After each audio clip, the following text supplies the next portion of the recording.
नमस्कार दोस्तों, आपके अपने YouTube channel online Hindi teaching with Shiv sir में आप सभी का बहुत बहुत हार्दिक स्वागत है। आज हम सभी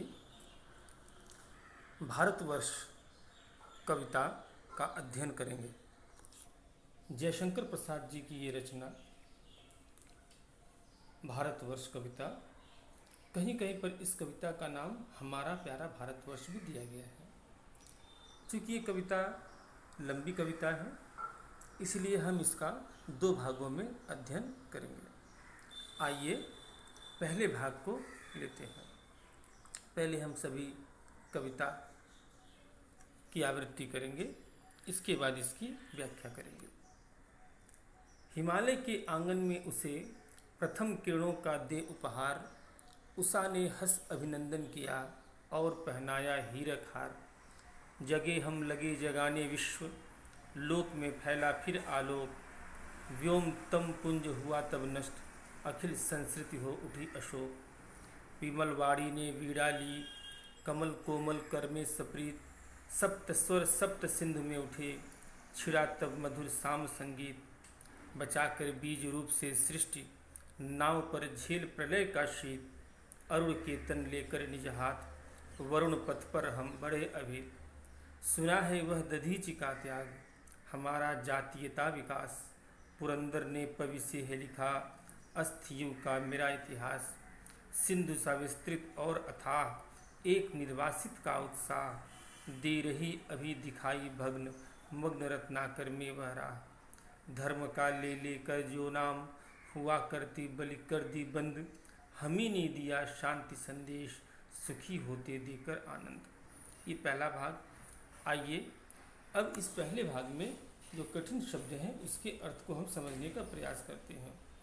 अभिनंदन का अर्थ स्वागत, हीरक मतलब हीरा, आलोक अर्थात प्रकाश, व्योम अर्थात आकाश, तम पुंज अर्थात अंधकार का समूह, अखिल अर्थात संपूर्ण, संस्कृति अर्थात सृष्टि या संसार, सप्त यानी सात, सेवन, वरुण पथ यानी जलमार्ग, अभीत यानी निर्भय, पुरंदर अर्थात इंद्र यानी देवताओं के राजा को इंद्र कहा जाता है, पवि अर्थात वज्र, निर्वासित अर्थात निकाला हुआ।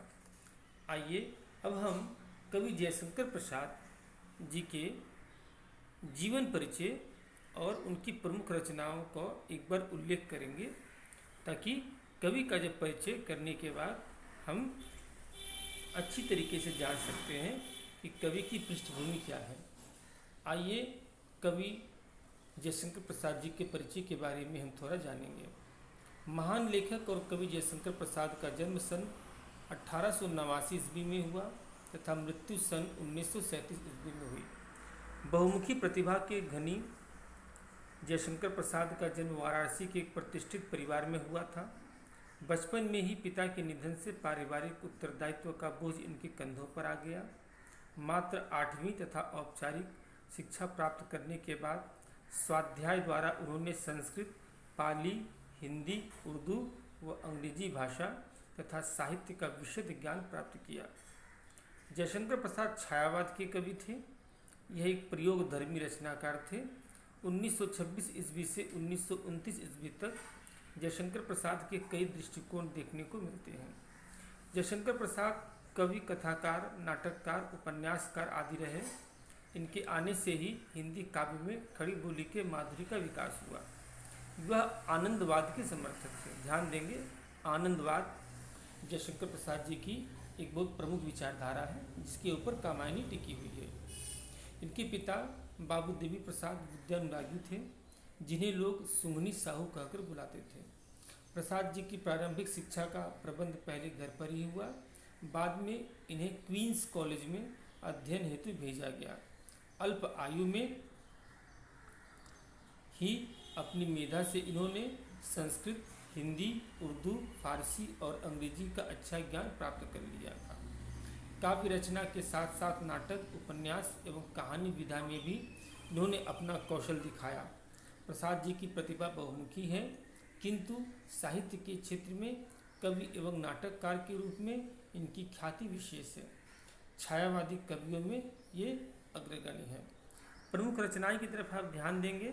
मुख्य रचनाएं इनका झरना, आंसू, लहर, कामायनी, प्रेम पथिक। नाटकों में स्कंदगुप्त, चंद्रगुप्त, ध्रुव स्वामिनी, जन्मेजय का नागयज्ञ, राज्यश्री, अजातशत्रु, विशाख, एक घूट, कामना, करुणालय, कल्याणी परिणय, अग्निमित्र, प्रायश्चित, सज्जन, छाया, प्रतिध्वनि, आकाशदीप, आंधी, इंद्रजाल ये कहानी संग्रह है। और उपन्यास में कंकाल, तितली और इरावती।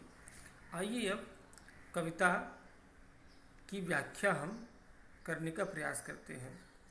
यहाँ पर इस कविता में कवि जयशंकर प्रसाद जी ने भारतवर्ष की महिमा को मंडित किया है। क्या कहा है कि हिमालय के आंगन में उसे प्रथम किरणों का दे उपहार, उषा ने हंस अभिनंदन किया और पहनाया हीरक हार। हिमालय का आंगन किसे कहा जाता है? भारतवर्ष को कहा जाता है। तो प्रथम किरण यानी सूर्य की जो पहली किरण, ईस्ट का देश हमारा कहा जाता है, पूर्व का देश कहा जाता है, विदेशों को हम पश्चिम का देश कहते हैं। तो हिमालय के आंगन में सूर्य की पहली किरणें आती हैं। तो प्रथम किरण कहाँ पर आती है? हमारे देश भारतवर्ष में। और इसीलिए कवि कह रहे हैं उषा ने हंस अभिनंदन किया। उषा ने अर्थात भोर की बेला ने अभिनंदन करती है हमारे देश का और हीरो का हार पहनाती है। किस तरह से हीरो का हार? सूर्य की पहली किरण की हीरो का हार। इसीलिए यानी जब हमारे ही देश में, हमारी संस्कृति में सबसे पहले विश्व में ज्ञान का आलोक फैला। सूर्य का आलोक एक व्यंजना है कहने के लिए, लेकिन इसका अर्थ ये है कि ज्ञान का आलोक सबसे पहले हमारे देश में फैला। और जब हम ज्ञान से आप्लावित हो गए, प्रकाशित हो गए, हमारे अंदर ज्ञान आ गया, तो फिर हम लगे जगाने विश्व, लोक में फैरा फिर आलोक, यानी हम खुद तो जगे, साथ ही पूरे संसार को जगाने लगे। व्योम तम पुंज हुआ तब नष्ट, अखिल संस्कृति हो उठी अशोक। और तब जो भी संसार का अंधकार था, कैसा अंधकार? अज्ञान रूपी अंधकार, वह नष्ट हो गया और अखिल संस्कृति यानी पूरी सृष्टि क्या होने लगी? अशोक। अशोक का मतलब दुख से दूर होने लगी। विमल वाणी ने वीणा ली, कमल कोमल कर में सप्रेत, सप्त स्वर सप्त सिंधु में उठे, छिड़ा तब मधुर साम संगीत। संगीत का आविष्कार सबसे पहले भारतवर्ष में हुआ था। कहा जाता है कि सामवेद, हमारे यहाँ 4 वेद हैं, ऋग्वेद, यजुर्वेद, सामवेद, अथर्ववेद। जो सामवेद है उस सामवेद के माध्यम से, उन्हीं मंत्रों के माध्यम से संगीत का निर्माण हुआ था और ये सबसे पहले भारतवर्ष में हुआ। कवि यहाँ पर बता रहे हैं कि सप्त स्वर सप्त सिंधु में उठे। सप्त सिंधु भारतवर्ष का पुराना नाम है। और सप्त स्वर सा रे गा मा पा धा नी, ये 7 प्रकार के स्वर जो संगीत के मूल बेस हैं, ये इनका आविष्कार पहले कहाँ हुआ? भारतवर्ष में हुआ। और तभी साम संगीत यानी साम वेद का संगीत पूरी दुनिया में फैला। आगे बता रहे हैं, बचाकर बीज रूप से सृष्टि, नाव पर झेल प्रलय का शीत, अरुण केतन लेकर निज हाथ, वरुण पथ में हम बड़े अभीर। हम ही ने, जिस समय दुनिया में कहा जाता है कि जब महाप्रलय आया था तो भारतवर्ष के ही लोगों ने, कहा जाता है कि मनु ने, भगवान ने मनु को चुना कि आप पूरी दुनिया के बीज को बचाकर इस महाप्रलय को हो जाने दीजिए, परंतु इस पूरी दुनिया के बीज को बचा लीजिए। तो बचाकर बीज रूप से सृष्टि को बीज रूप में बचाकर नाव पर झेल प्रलय का शीत, हमारे ही पूर्वजों ने प्रलय का, महाप्रलय के शीत को नाव पर झेला। और अरुण केतन लेकर निज हाथ, वरुण पथ पर हम बढ़े अभी, यानी ज्ञान के प्रकाश को लेकर हम सभी जल मार्ग से आगे बढ़े और दुनिया के बीज को, दुनिया की सृष्टि को हमने बचाने में महत्वपूर्ण भूमिका निभाई। सुना है वह दधीच का त्याग, हमारा जातीयता विकास, पुरंदर ने पवि से है लिखा, अस्थि युग का मेरे इतिहास। दधीच का जिक्र आता है। कहा जाता है कि जब वृत्रासुर बहुत ज़्यादा अत्याचार करने लग गया था, ब्रह्मा जी ने कहा कि यह केवल दधीचि मुनि की अस्थियों से जो वज्र बनेगा उसी से मारा जाएगा। दधीचि मुनि को जब ये बात पता लगी तो उन्होंने इंद्र को बिना किसी प्रकार का संशय किए अपने प्राण त्याग दिए और उनकी हड्डियों से जो वज्र बना उससे, पवि मतलब वज्र, उससे वृत्रासुर राक्षस का वध हुआ। तो पुरंदर यानी इंद्र ने उस हड्डियों के बने वज्र से हमारे संस्कृति की रक्षा की। ऐसे भी लोग हमारे यहाँ पे हुए हैं जो अपने प्राण देकर भी इस सृष्टि को बचाने में जिन्होंने अपना महत्वपूर्ण योगदान दिया। ऐसे बड़े बड़े संत हमारे यहाँ ही पैदा हुए। आगे बता रहे हैं, सिंधु सा विस्तृत और अथाह एक निर्वासित का उत्साह दे रही अभी दिखाई भग्न मग्न रत्नाकर मेवारा। यहाँ भगवान राम के प्रसंग को लिया गया कि एक निर्वासित, कौन सा निर्वासित, एक्साइल्ड प्रिंस ऑफ अयोध्या यानी राम की बात की जा रही है, जिन्हें घर निकाला दे दिया गया, 14 वर्ष का वनवास दे दिया गया, लेकिन उनका उत्साह कैसा था, सिंधु सा विस्तृत यानी समुद्र सा भी विस्तृत था। और जब माता सीता का हरण हुआ, कोई अपने पास सेना न होते हुए भी इन्होंने जंगल के बंदर भालुओं की सेना के साथ लेकर दुनिया के सबसे बड़े राजा रावण का वध किया, माता सीता का उद्धार किया। और यह रास्ता अभी तक, ये भग्न रास्ता, आप कश्मीर कन्याकुमारी जाएंगे, कन्याकुमारी और श्रीलंका के बीच में, समुद्र के बीच में भगवान राम के द्वारा बनाया गया यह पुल अभी भी अपने भग्न रूप में, टूटे फूटे रूप में, पुराने रूप में अभी भी अवस्थित है। धर्म का ले लेकर जो नाम हुआ करती बलि कर दी बंद, हमी ने दिया शांति संदेश सुखी होते देकर आनंद। यहाँ पर बौद्ध धर्म के उदय की बात की जा रही है। जो बौद्ध धर्म पूरी दुनिया में करुणा का मुख्य आधार बना, वह बौद्ध धर्म का उदय हमारे यहाँ पर हुआ। और हम ही ने क्या किया था, पूरी दुनिया को शांति संदेश दिया था। धर्म का लेकर जो बलियाँ हुआ करती थी, हमने, भारतवर्ष ने उस बलि प्रथा का अंत कर दिया। हम ही ने दुनिया को शांति का संदेश दिया, करुणा का संदेश दिया, अपरिग्रह का संदेश दिया। तो ये हमारा प्यारा भारतवर्ष के माध्यम से जयशंकर प्रसाद जी इस बात को रख रहे हैं। भाग 1 में अब हम कविता के मुख्य संदेश को समझने का प्रयास करते हैं। आइए, क्योंकि कविता का जो मूल थीम है, इसके आधार पर आप सारे प्रश्नों के उत्तर देने का प्रयास अच्छी तरीके से कर सकते हैं। आइए, कविता के मुख्य उद्देश्य या संदेश को हम समझने का प्रयास करते हैं। हमारा यह प्यारा भारत देश हिमालय के आंगन के समान है। प्रतिदिन उषा भारत को सूर्य की किरणों का उपहार देती है, तब ऐसा लगता है मानो हंसकर वह भारत भूमि का अभिनंदन कर रही हो। ओस की बूंदों पर जब प्रातःकालीन सूर्य की रश्मियाँ पड़ती हैं, तो ऐसा लगता है जैसे उषा ने भारत को हीरो का हार पहना दिया हो। सबसे पहले ज्ञान का उदय भारत में ही हुआ, अर्थात सबसे पहले हम जागृत हुए, फिर हमने पूरे विश्व में ज्ञान का प्रसार किया। इसके कारण समग्र संसार आलोकित हो गया। अज्ञान रूपी अंधकार का विनाश हुआ और संपूर्ण सृष्टि के सभी दुख शोक दूर हो गए। वाणी की देवी वीणा पाणी अर्थात सरस्वती ने इसी पवित्र भूमि पर प्रेम के साथ अपने कमल के समान कोमल करों में वीणा उठाई। उसकी झंकार में सप्त सिंधुओं में सातों स्वरों का मोहक सरगम गूंजने लगा। मधुर संगीत का जन्म हुआ। इसी महान देश में संगीत के वेद सामवेद की रचना हुई। भारत के लोगों ने शस्त्रों के बल पर देशों को नहीं जीता। यहाँ प्राचीन काल से ही लोगों के मन में धर्म की प्रखर भावना रही है और उन्होंने संसार में धर्म का प्रचार किया। यहाँ गौतम बुद्ध और वर्धमान महावीर जैसे धर्म पुरुष हुए हैं, जिन्होंने विशाल साम्राज्य छोड़कर भिक्षु का स्वरूप धारण किया और घर घर घूमकर लोगों का कष्ट दूर करने का प्रयास किया, धर्म का प्रचार किया। हमने मोहम्मद गोरी को पराजित करने के बाद भी दयापूर्वक क्षमा कर दिया। हमारे देश से ही चीन को धर्म की दृष्टि मिली।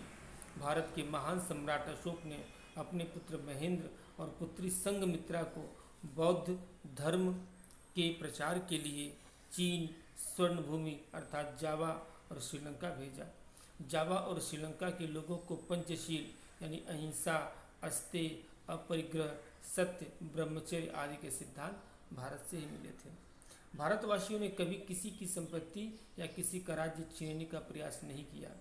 हमें प्रकृति ने प्रत्येक वस्तु मुक्त हस्त से प्रदान की। प्रकृति की हमारे देश पर महान कृपा रही है। यहाँ की शस्य श्यामला भूमि, हिमाच्छादित गिरिशिखर, घाटियाँ, वादियाँ, सदा नीरा नदियाँ, झरने, फल फूल, संसाधनों से भरपूर जंगल सभी अनुपम है। भारत सदा से हमारी जन्मभूमि है।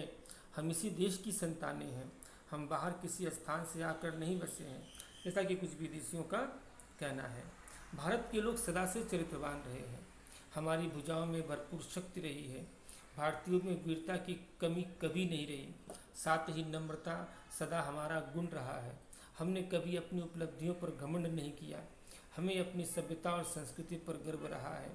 हम कभी किसी को दुखी नहीं देख सके। दीन दुखियों की सेवा करने के लिए हम भारतीय सदैव तत्पर रहते हैं। यदि हम धन और संपत्ति का संग्रह करते भी थे तो दान के लिए करते थे। दानवीरता भारतीयों का गुण रहा है। हमारे देश में अतिथियों को सदा देवता के समान माना जाता था। भारत के लोग सत्य बोलना अपना धर्म मानते थे। भारतीय सत्यवादी हरिश्चंद्र की संतानें हैं। हमारे हृदय में तेज था, गौरव था। हम सदा अपनी प्रतिज्ञा पर अटल रहते थे। प्राण जाए पर वचन न जाए, यह हमारा मुख्य जीवन मूल्य रहा है। आज भी हम भारतीयों की धमनियों में उन्हीं पूर्वजों का रक्त प्रवाहित हो रहा है। आज भी हमारा देश वैसा ही है। आज भी भारतीयों में वैसा ही साहस है। भारतीय आज भी ज्ञान के क्षेत्र में सबसे आगे हैं। आज भी हम पहले के समान शांति के पुजारी हैं। देशवासियों में वैसी ही शक्ति है। हम उन्हीं आयुओं की दिव्य संतानें हैं। हम जब तक जिए इसी देश के लिए जिए। हमें इसकी सभ्यता और संस्कृति पर अभिमान है और हर्ष है कि हमने इस भूमि पर जन्म लिया है। यह हमारा प्यारा भारतवर्ष है। यदि कभी आवश्यकता पड़े तो इसके लिए अपना सर्वस्व भी न्यौछावर कर दें। तो ये हमारा प्यारा भारतवर्ष का भाग 1 आज समाप्त होता है। अगले वीडियो में हम सभी भाग 2 पर चर्चा करेंगे। अगर ये वीडियो आपको पसंद आया हो तो अवश्य ही इसे लाइक करें एवं शेयर करें। जो नए स्टूडेंट मेरे साथ जुड़े हैं वो अब इस चैनल को अवश्य सब्सक्राइब करें। आशा करता हूँ आपको पसंद आया हो। आपके कोई सुझाव हो तो आप कमेंट बॉक्स पर अवश्य दे सकते हैं। बहुत बहुत धन्यवाद।